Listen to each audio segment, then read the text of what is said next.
Thank you, Okay. and any questions are always welcome. Hey, I just want to, thanks, Dave. Just really quick.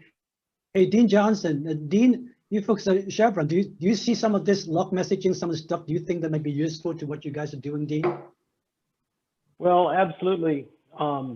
We use the diagnostic logging Right. primarily when we're dealing, not when we're running production, because Right. it is expensive, but Right. it's very, very useful. Right. It would be nice to be able to have it running all the time and have some way of looking at just the specific messages we're interested in. So Right. this would be a little more interesting. Otherwise, what we have to do is we turn it on, run it for 20 or 30 Right. records, and then turn it off and look at what we've got. So yes, it would be interesting. It'd be Yeah, very this is useful. because, so yeah, so I'll be glad to work with you folks and do some, and also show you GitHub. You know, I Phil, actually had the question if you had a collector that we could take and then Yes. modify as we needed. Yes. And it looks like Yes, we we'll did, talk so. about that tomorrow. right, Yeah. we do. And in fact, one of the reasons why I like doing this is I was thinking just as we were talking about this, one of our sample collectors should be a collector that writes a diagnostic log, because the rules processing for message logging is so much more powerful than any of the diagnostic log selections. Yes. And the message logging file, configuration file, is monitored. So if you're having an issue, you can go into the file and enable a rule Right. that to look for the specific condition you're having, and poof, when that condition occurs, the diagnostic logs will come out. Yeah, that would be very, very useful. We could have that as a sample. That'd be a good Great. place for people to start. So That'd be put that on the list.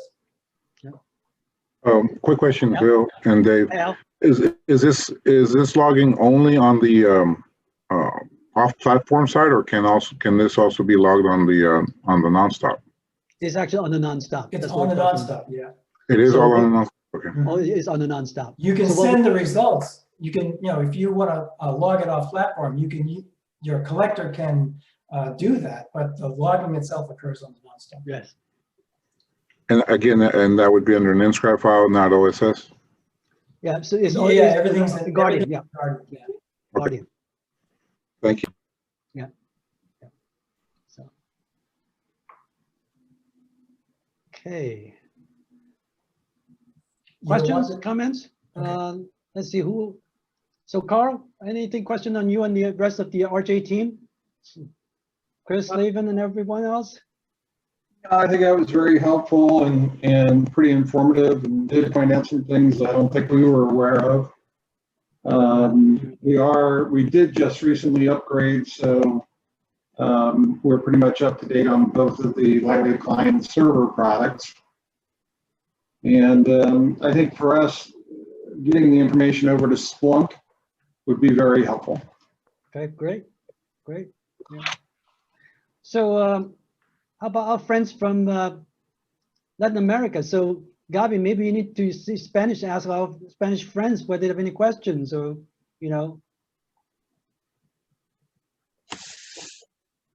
I don't know who is. I think it's only Gustavo. I don't know if it's any other people from Argentina. Yeah, I guess there are people from Prisma, I guess, but not sure. In either case, I have a question for Dave regarding. I was curious, Dave, about your development process and how did you manage the backlog?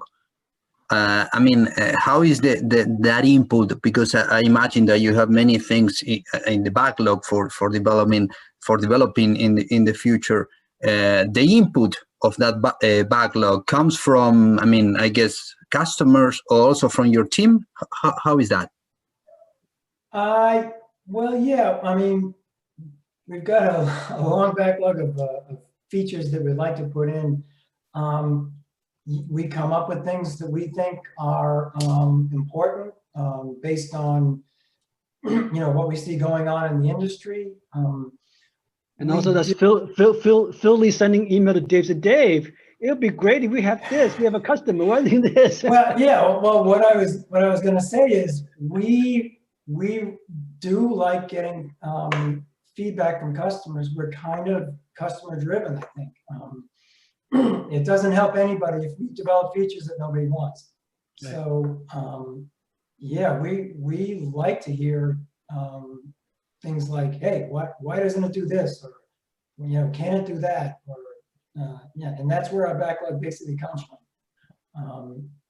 I don't know what the split is. It's 50-50, 30, I don't know what it is, but we generally prioritize customer requests over stuff we want to do because we know there's value in it, to somebody anyway.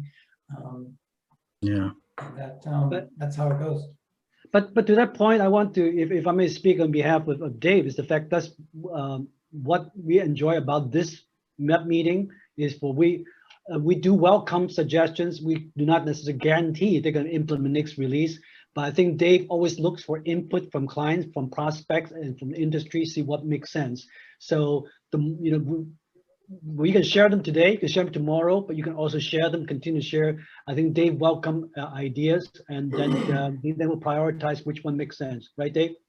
Yeah, and I was just thinking a lot of times, you might think something is a big deal, oh, that'll take a year, and we'll look at it and we go, well, maybe not. This is easy, and sometimes the opposite occurs where you think it's easy. It's like a re-engineer, but Right.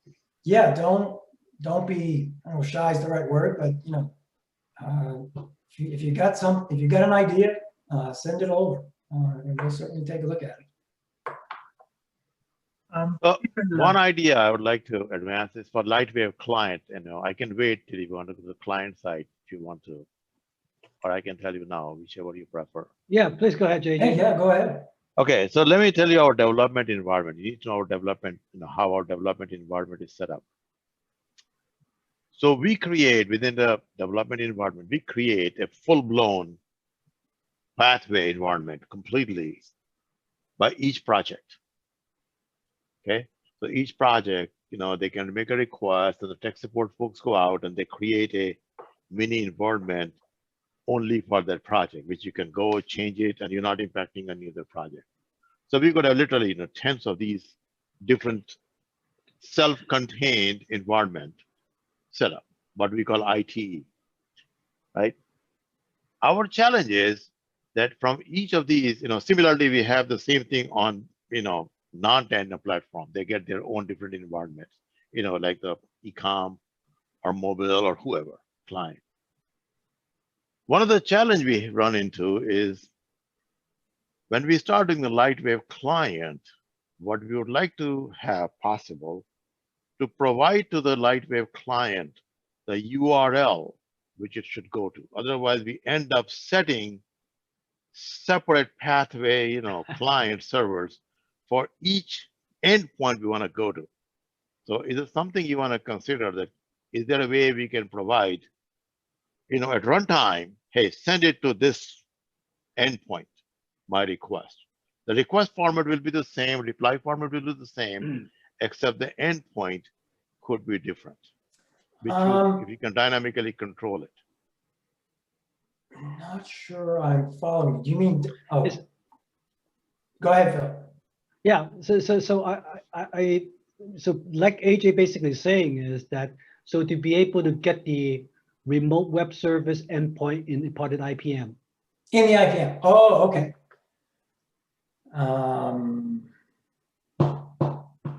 Don't we have that in SUBAM? If they like no. Basically, mode overloaded. The endpoint's always been has been fixed. Yeah. Yeah. So that's what AJ is saying, is that because if it can come in IPM, so then basically we get one server class because everything else is the same. We just basically use the difference is the endpoint. Right. So the server class configuration is all the same. It may have a base URL configured, but it's not the right one. Right. Yeah. Okay. All right. Yeah. Or we can have a base URL configured, but we can override it in IPM saying, hey, use this URL instead of the base URL. Right. Right. It's something to think of. That will help us a lot, because from the same environment, sometimes the front end guys say, okay, now send me the request in my QA environment, which is a different endpoint URI versus a performance environment or, Right, right. things like that.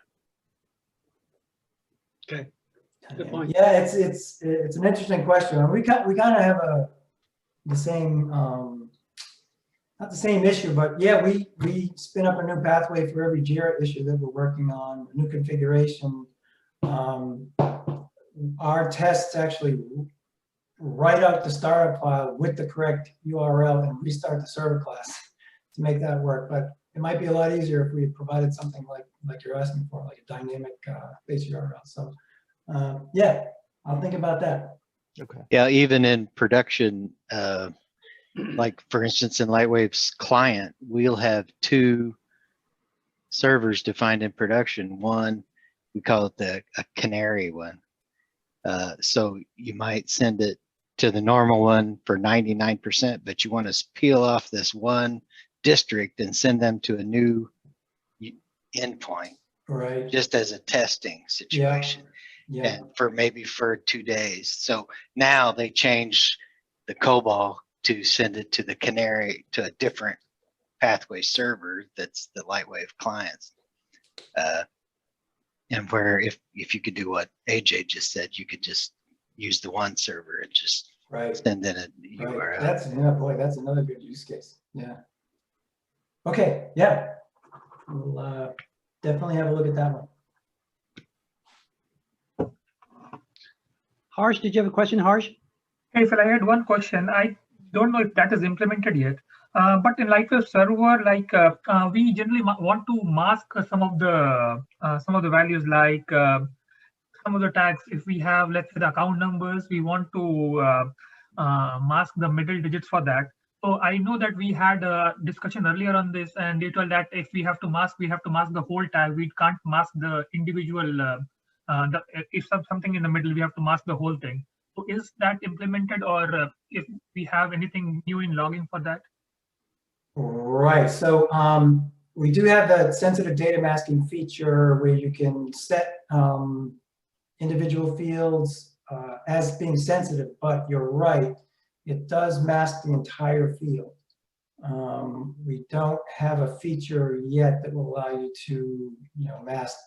If it's a card, mask the the middle 8 digits or whatever. We do not have that right now. So Harsh, is that something that's important to you, that is useful? Well, that's a PCI requirement. We can't enable logging in production because of that. Because if the sensitive data isn't clear, we can't enable the logging. Okay. Yeah, and one more question. Like in dev, we can we enable the logging for more than 24 hours? Is there a way for that? Because in dev, we want the continuous logging. Generally, we will just go ahead every day and we'll start the logging. Is there a way where we can start the logging for more than 24 hours? Is there a way to do that? Which type of logging? Like the diag logs in the Lightwave server? Yeah, well, there isn't a. Are you saying that there's a 24-hour limit? Yes, if we do that, it will ask for a timer for us, and we can give at max for 40 minutes. Yeah, but I don't. Well, I should know, I guess, but I don't think you have to enable the auto disable. If the time is 0, it just goes forever. Oh, okay. You set the time to 0. Yeah. Right. Okay. Okay. Yeah. I want to go back to the sensitive data masking issue. I thought I heard you say that you can't turn it on because it's not masking. But if you enable, but I guess I'm not clear anymore on what is important to you. That you can mask, or that the masking only. That the masking doesn't mask the entire field. Yeah, what we want is like the masking should be there for the middle layers. Let's say the account number is of 16 bytes. The first 6 and last 4 should be clear, and the middle 6 should be masked. Okay.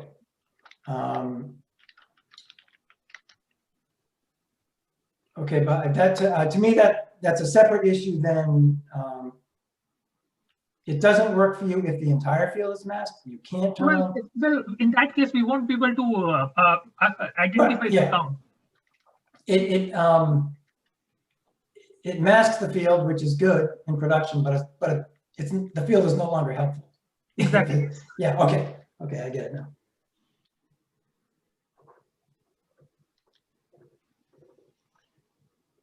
I have a question for you, Dave. Sure. Are you looking at supporting OAuth 2 and some of those things where you have to go off to one site to get credentials to continue, and then you can continue off to the one you really want to go to? That is an excellent question.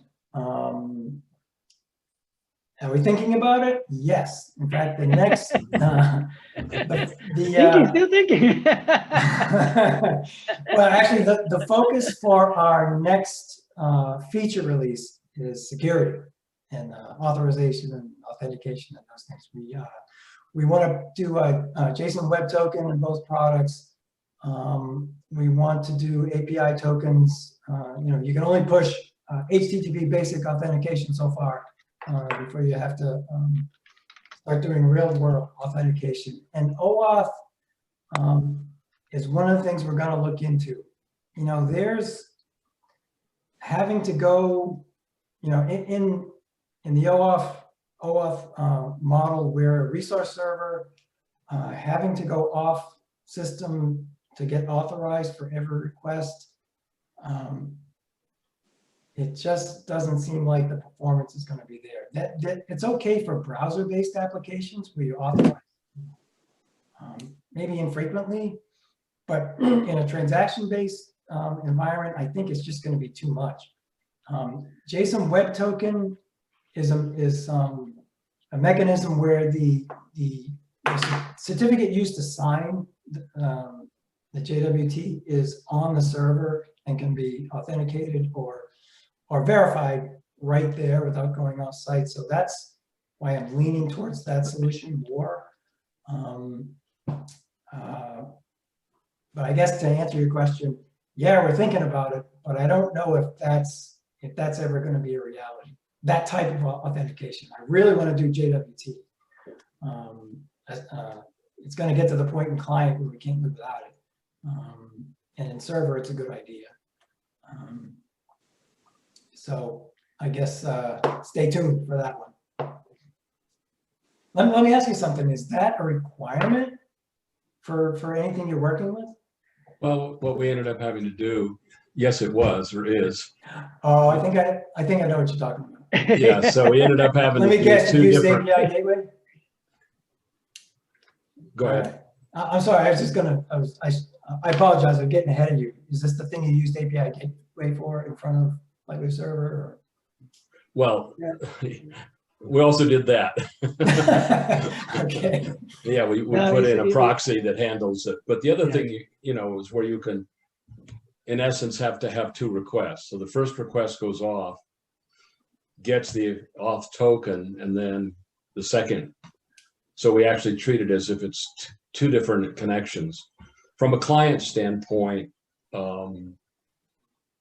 it's an interesting challenge, because in a sense we had to sort of look like we were two separate lightweight connections. Mm-hmm. Yeah. Yeah. Well, yeah, we're going to take a good hard look at that one. Probably starting in December. Which December, Dave? This one. This Okay, coming all one. right, If we're still here, this coming December. Right. So Dave, Peter Frost, Peter has a quite good question to ask. Peter, can you unmute and ask the question, please, Peter? Yeah, hi Dave, can you hear me? Sure, yeah. Yeah, I just wondered, you said you had a list of things you'd like to add, extra features you'd like to add. Do you publish that so clients can sort of vote on it in any way? Good question. We have a list, we don't publish it. Maybe we should. That's a very good point. Okay. Good question. Thanks, Peter. Does anyone else have anything for Dave? I'm going to play stupid because he said JWT, and I'm going to ask what that means. Okay.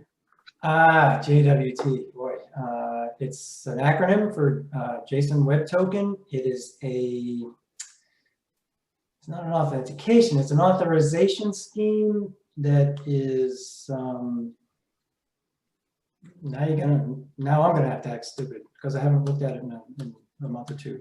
It's an authorization scheme where the authorization data is in JSON, which makes it sort of easily transferable over the internet. And how can I explain this? Basically, it's signed by the client using a certificate where the client holds the private key, the server holds the public key, the server verifies the token when it arrives using the certificate. And the certificate contains basically claims that say what the client is able to do. So in Lightwave, you would have, well, I haven't really thought enough about how we would implement this as an authentication scheme or authorization scheme in Lightwave, or an authorization policy, access control policy. But you would somehow configure that these claims mean you can get to this service, and the client would be responsible for generating the token and sending it along with the request. Basically, it's a token scheme. It's one of the 2 or 3 more popular ones, and more and more people gravitate towards the JWT. I think more and more products support that, and I think that from what Dave's saying is that it is something that is more likely to be considered than the other schemes. I think it's overcoming, not overcoming, it's not the right word, but it's overtaking the the standard OAuth token, which has to go back to an authorization server, because it can be verified locally without that extra connection. Right. Great. Any other question for Dave? All right. Thanks, Dave.